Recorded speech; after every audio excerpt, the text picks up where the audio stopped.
announcers here saying, of course, Marina Mabrey is going to get ejected because that was unwarranted. She literally came out of nowhere and chucked Caitlin Clark.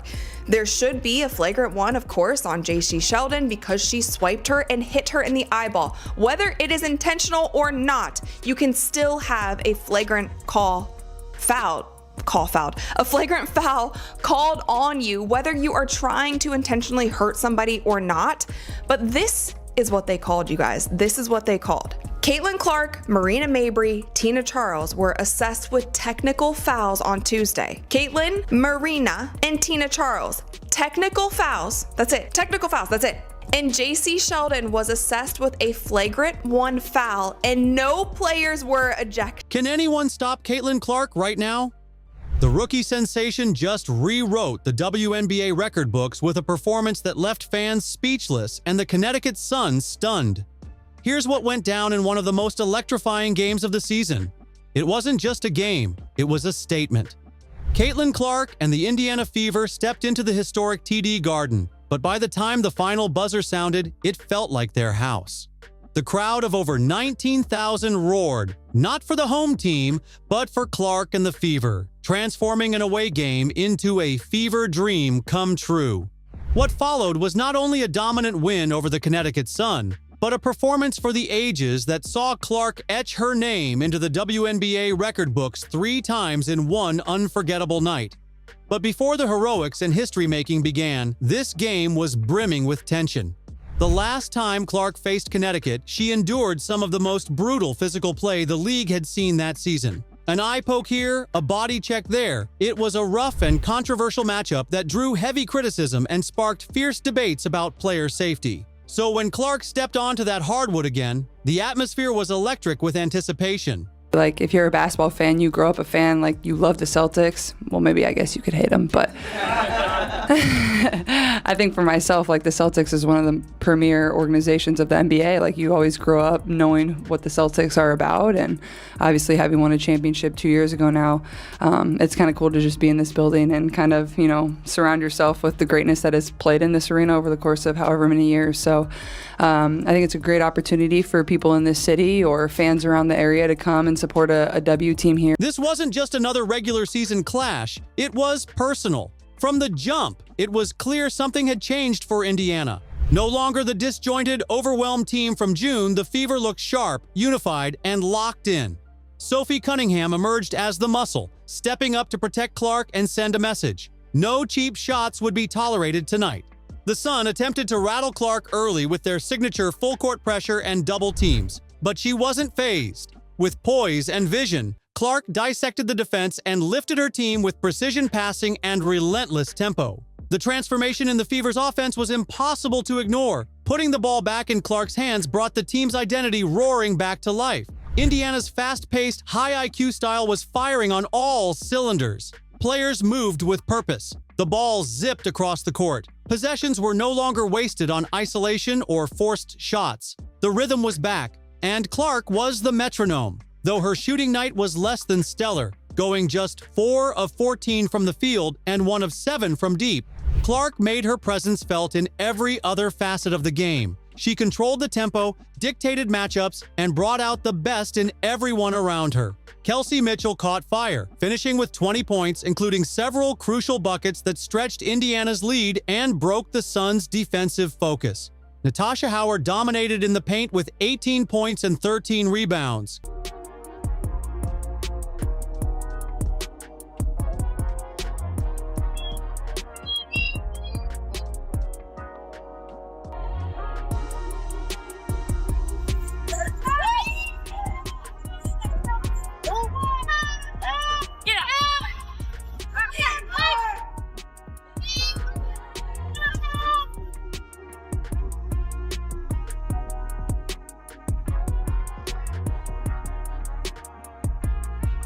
Constantly making herself available as a target inside.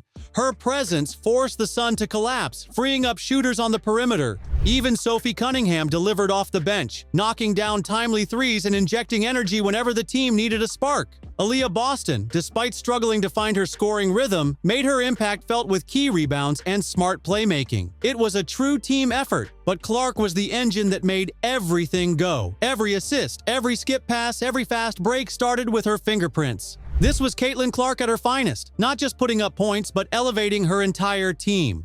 Then came the records, quietly, almost unnoticed amid the intensity of the game. The first, Clark became the fastest player in WNBA history to reach 450 career assists, accomplishing the feat in just 53 games. The previous record, 62 games. Clark didn't just break it, she obliterated it. You were announced today to obviously be in the three-point contest. Just what went into that decision, and what does it mean to do it for the first time in front of the fans in Indiana? Yeah, I mean, not much went into it other than yes, I guess.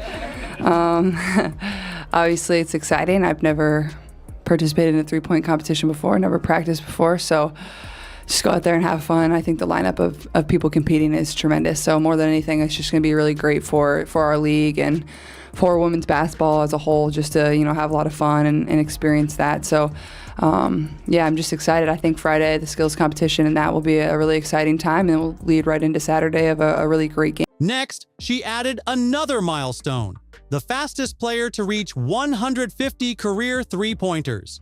For a rookie adapting to the speed and physicality of the pro game, this speaks volumes. She's not just adjusting, she's thriving. And finally, perhaps the most remarkable of all, Clark extended her streak of games with 5 or more assists to 40 consecutive contests, setting a new WNBA record. That's 40 games of consistent elite playmaking, 40 games of finding teammates in rhythm, 40 games of being the cerebral center of her team's offense. All of that would have been enough for a legendary night, but Clark wasn't done. In the final 5 minutes, when the Sun tried to rally, she took over completely. In that clutch stretch, Clark outscored the entire Connecticut team by herself.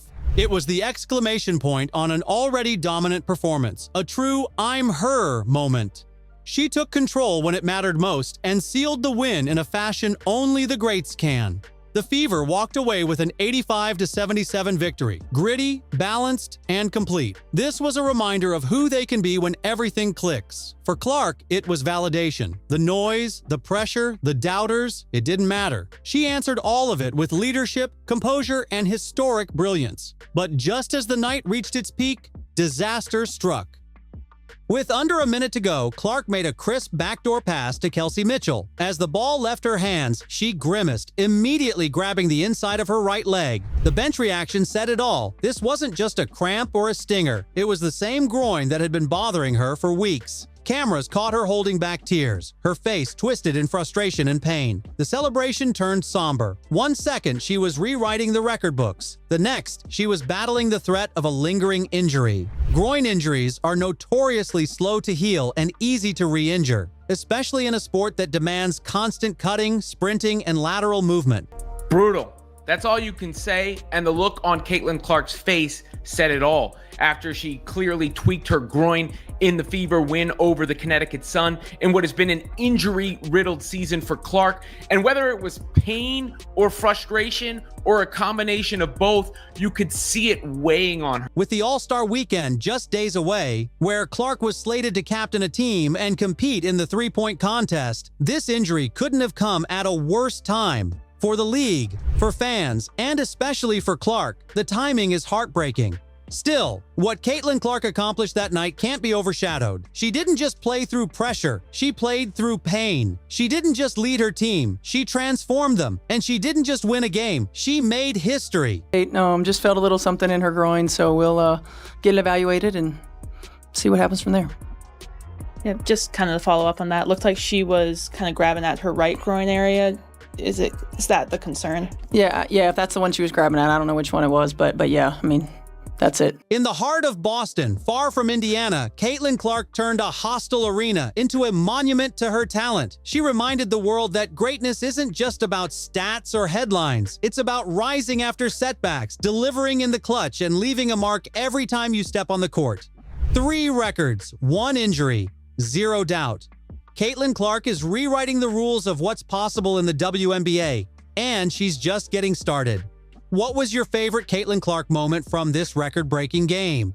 Do you think she'll break even more records this season? Let us know in the comments below. And if you enjoyed this video, don't forget to like, subscribe, and hit that notification bell so you never miss an update on Caitlin Clark and the WNBA.